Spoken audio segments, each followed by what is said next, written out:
Your standards for coding are out of date. Someone with knowledge in contemporary architecture is needed.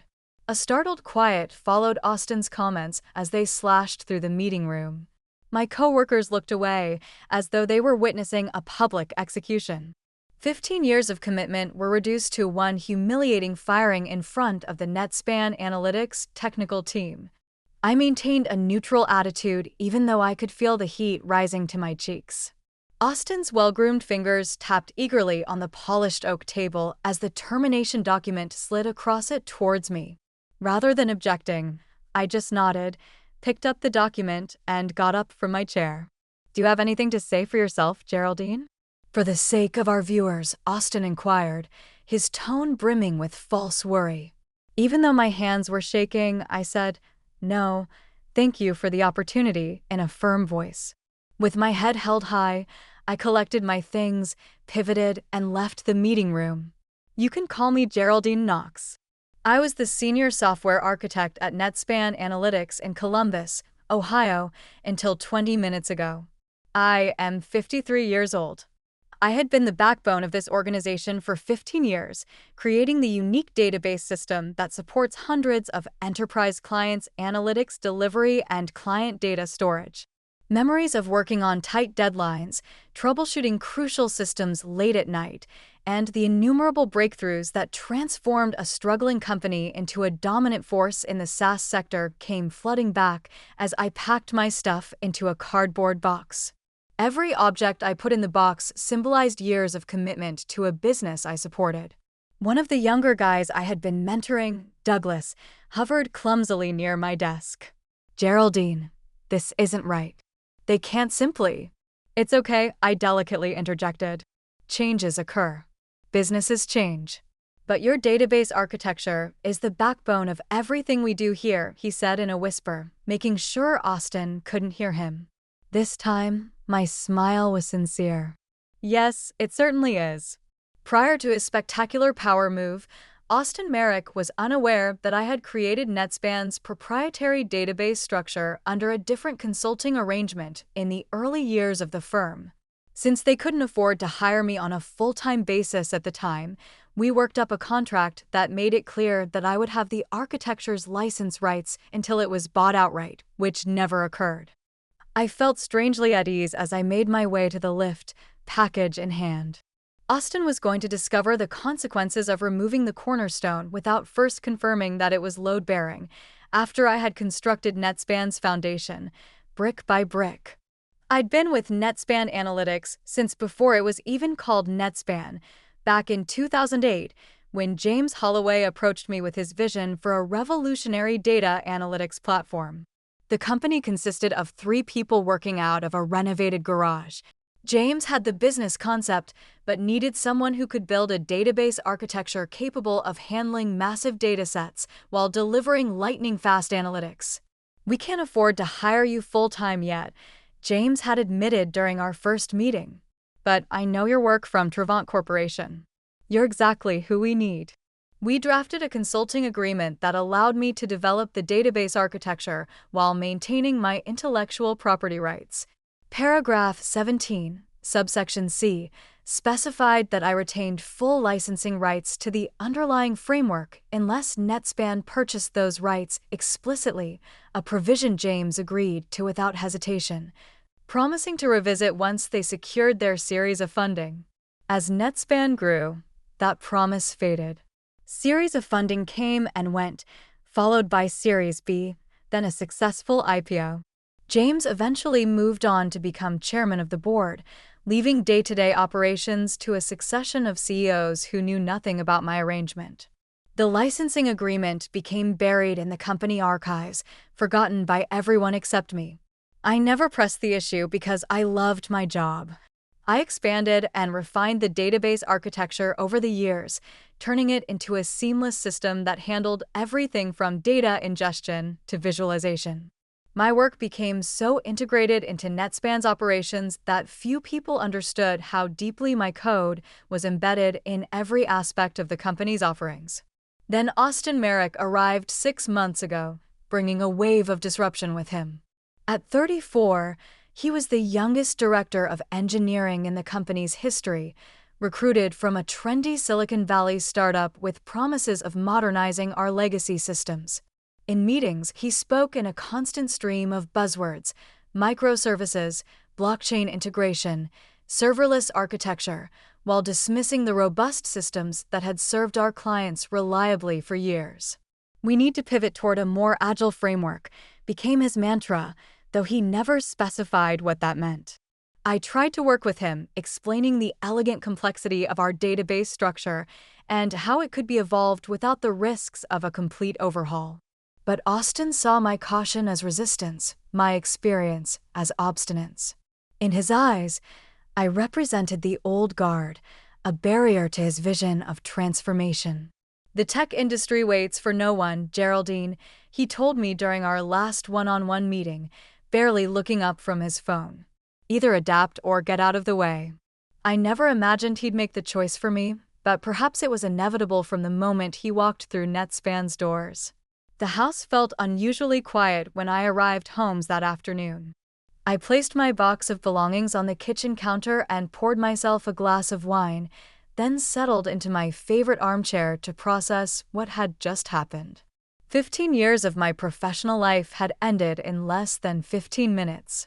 My phone buzzed repeatedly, messages from concerned colleagues expressing their shock and support.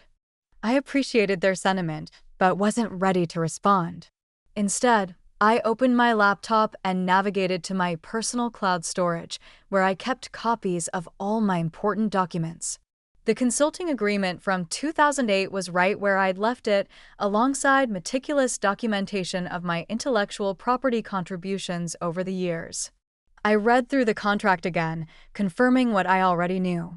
The licensing provisions were crystal clear, drafted by an attorney who specialized in technology intellectual property. According to Section 29, if my employment were terminated, the company would have 30 days to either purchase the full license or negotiate continued use of the architecture. Without either action, the system would automatically revert to evaluation mode, limiting functionality until licensing was resolved. I'd built this failsafe into the core framework, not as a trap, but as protection for a scenario I hoped would never materialize.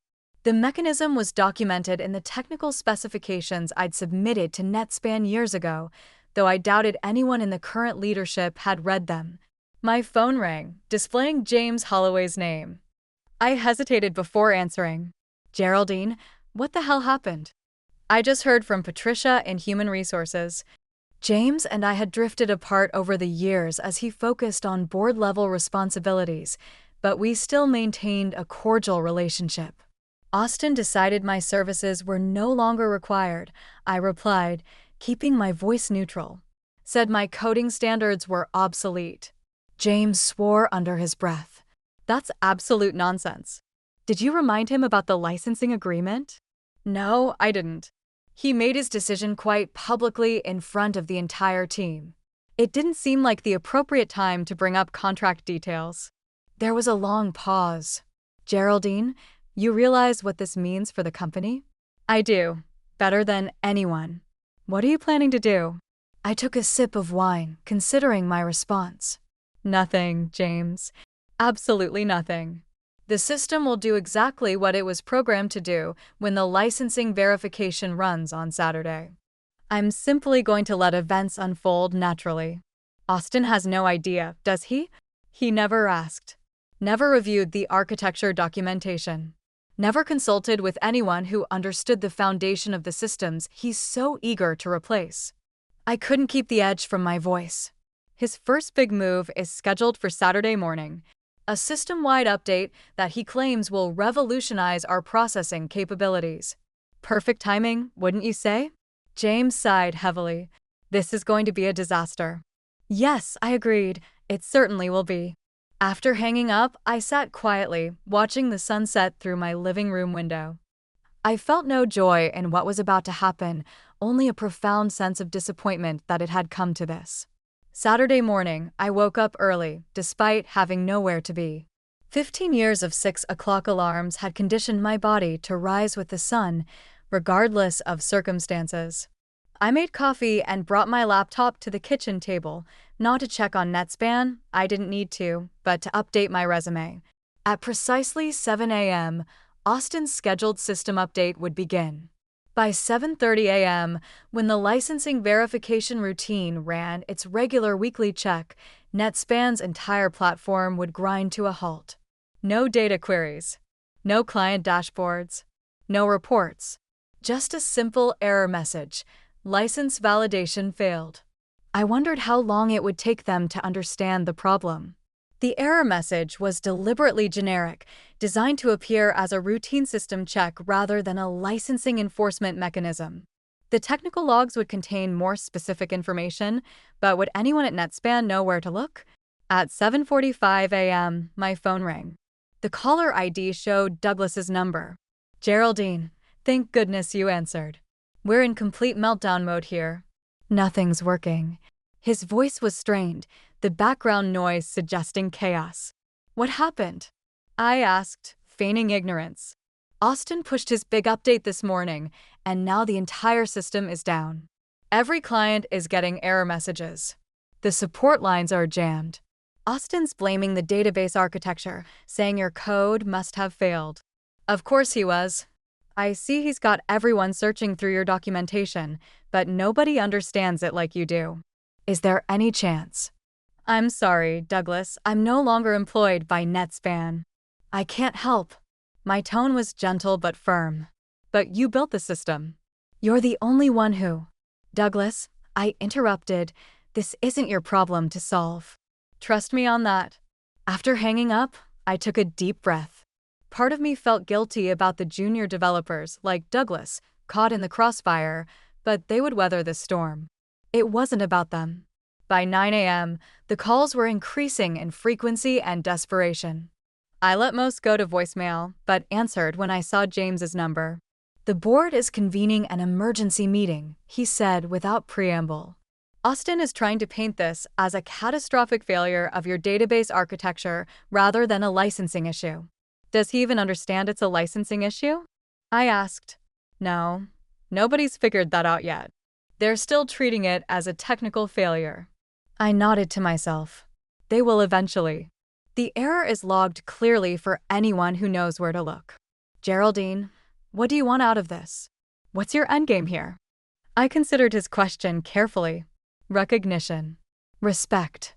Compensation for years of undervalued work. And yes, a formal apology for how I was dismissed. "Put together your terms. I'll make sure they're presented to the board by noon." My email inbox contained frantic messages from nearly every executive at NetSpan, including Austin himself. His message was particularly telling. "Whatever you did to sabotage our systems, we will hold you legally responsible." This kind of vindictive action is exactly why we needed to move beyond your outdated approaches. I didn't bother responding. Instead, I contacted Patricia Winters, a technology attorney I'd consulted years ago when drafting the original agreement. Within an hour, she had reviewed the contract and confirmed what I already knew: I was on solid legal ground. "They don't have a leg to stand on," Patricia assured me. "Your licensing rights are explicitly protected, and the termination clause is crystal clear.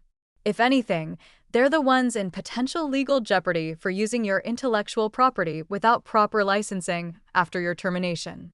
By 2 p.m., the CTO finally called. His voice was a mixture of realization and resignation. "It's a licensing issue, isn't it?" "Yes, Thomas, it always was." The emergency board meeting lasted until well after midnight. I knew this because James texted me updates throughout the evening, his messages growing increasingly terse as the hours wore on. Austin still denying responsibility. Legal counsel confirming the validity of your contract. CFO calculating potential losses, 7 figures per day. Austin suggesting legal action against you. Legal shot that down immediately. The final text came at 12:43 a.m. "Board wants your terms tomorrow. Prepare accordingly." I spent Sunday morning with Patricia, drafting a comprehensive proposal. We were careful not to appear vindictive or opportunistic. This wasn't about extortion, but fair compensation for my intellectual property and professional dignity. The terms were straightforward.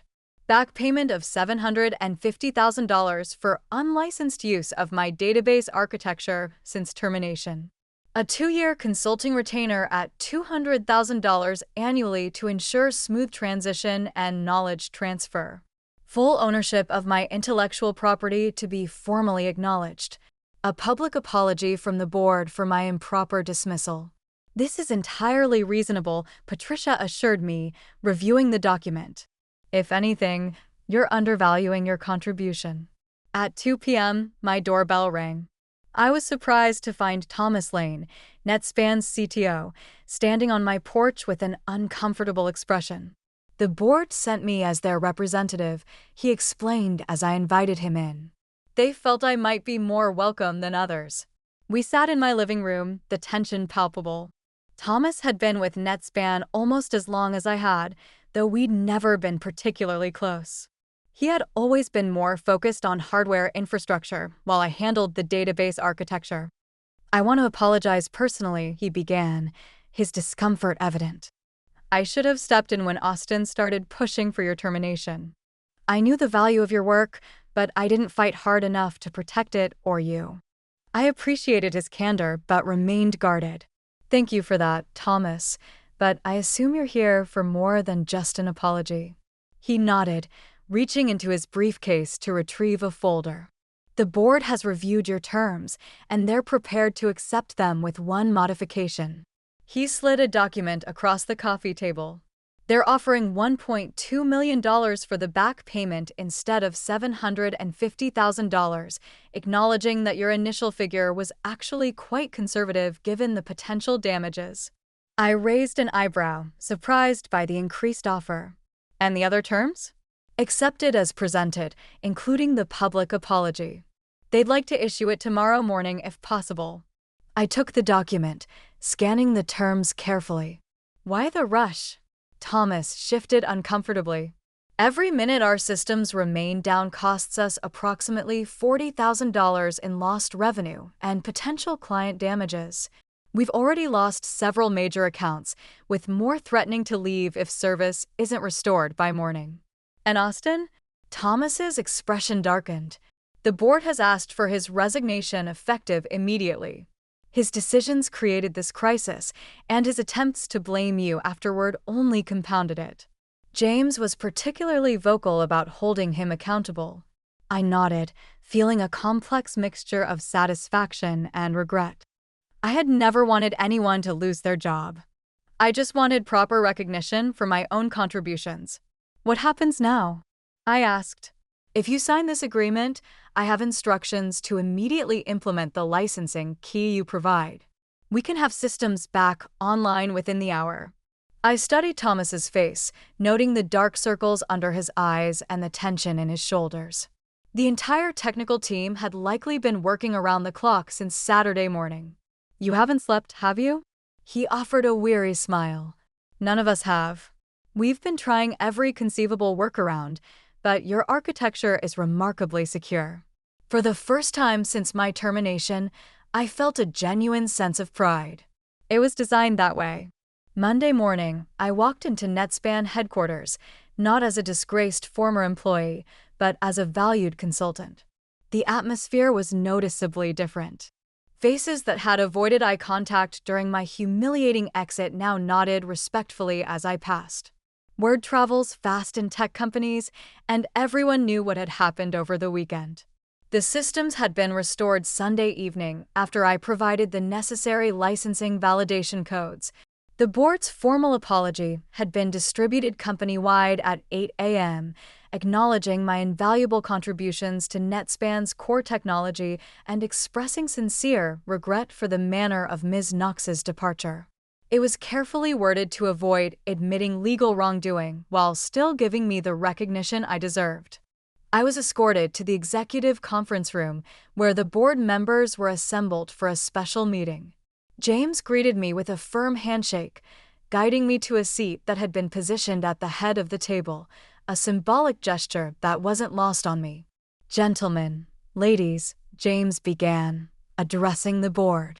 I believe most of you have met Geraldine Knox, the architect of our core database framework, and now our most critical consultant. She has graciously agreed to help us transition to a sustainable knowledge management system over the next 2 years. Several board members nodded, though a few couldn't quite meet my eyes. I recognized them as the ones who had most enthusiastically supported Austin's modernization initiatives without understanding what they were dismantling. Before we discuss next steps, James continued, I want to express personally, on behalf of the entire board, our profound apology for what transpired. We failed in our oversight responsibilities and allowed a valuable team member to be mistreated. He turned to me. Geraldine, the floor is yours. I hadn't prepared a speech, but the words came easily. I dedicated 15 years to building a system that would grow with NetSpan, one that could adapt to changing needs while maintaining rock-solid reliability. I never opposed innovation or modernization. I opposed reckless changes that risked the stability our clients depend on. The board members listened attentively as I continued. My goal today isn't to dwell on past mistakes, but to establish a path forward. The database architecture needs documentation that others can understand. It needs a succession plan, and yes, it needs updating. But through careful evolution, not revolution. For the next hour, I outlined my vision for NetSpan's technical future. I explained how the existing architecture could be enhanced without being replaced, how younger developers could be trained to maintain and extend it, and how we could incorporate new technologies without abandoning what worked. As the meeting concluded, the CEO, who had wisely remained silent during Austin's campaign against me, approached with a somewhat chastened expression. We've learned a painful lesson about valuing institutional knowledge, he admitted. Sometimes the person who's been here the longest isn't an obstacle to progress. They're essential to it. I nodded, appreciating his candor. Experience and innovation aren't mutually exclusive. The best systems combine both. Later that afternoon, I ran into Douglas in the break room. His face lit up when he saw me. You're back.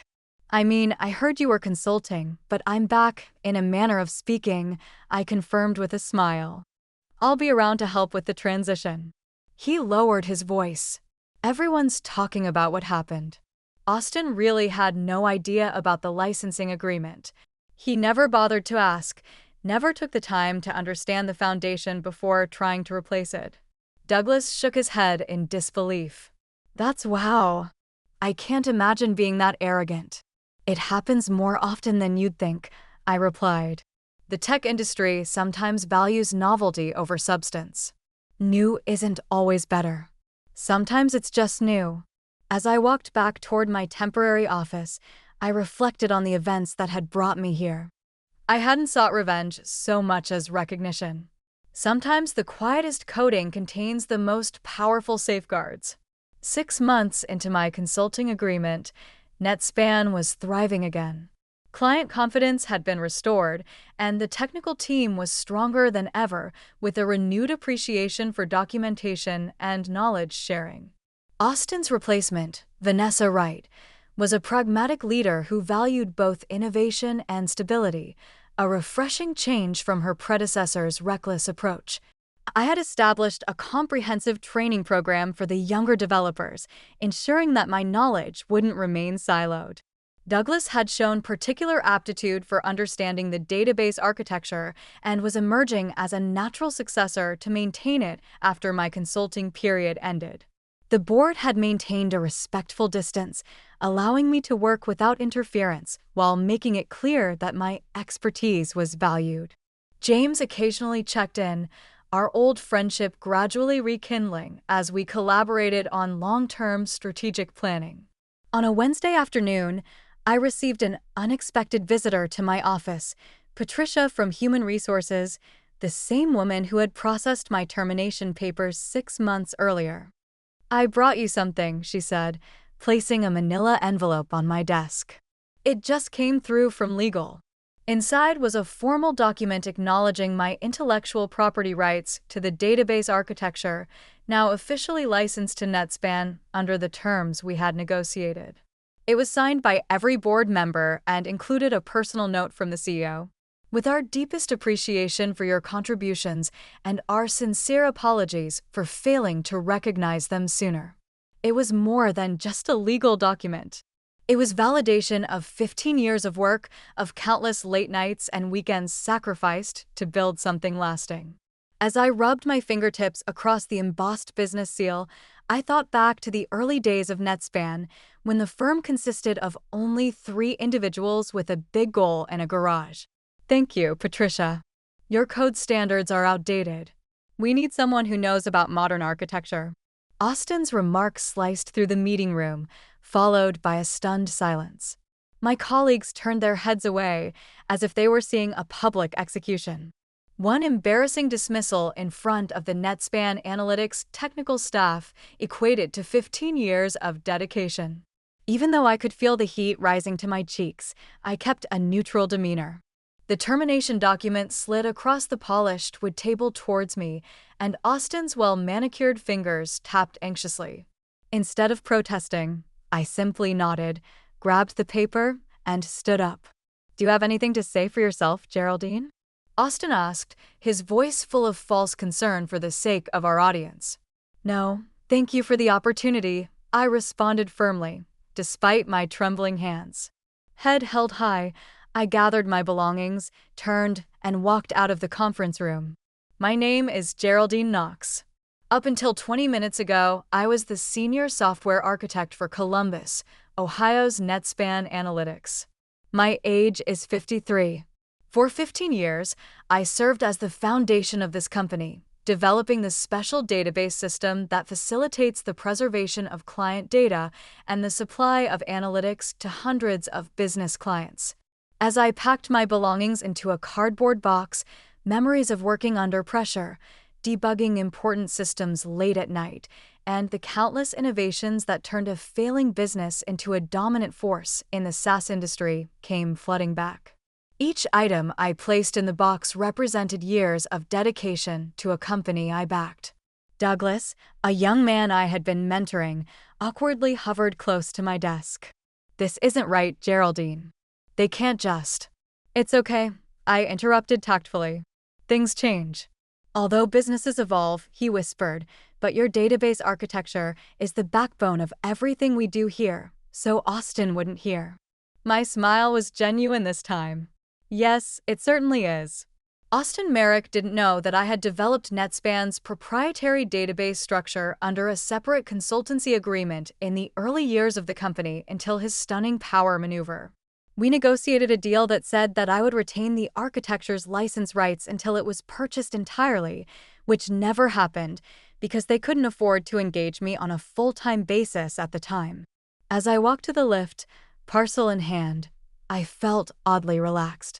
After I had built NetSpan's foundation, brick by brick, Austin was going to learn the repercussions of removing the cornerstone without first making sure it was load-bearing.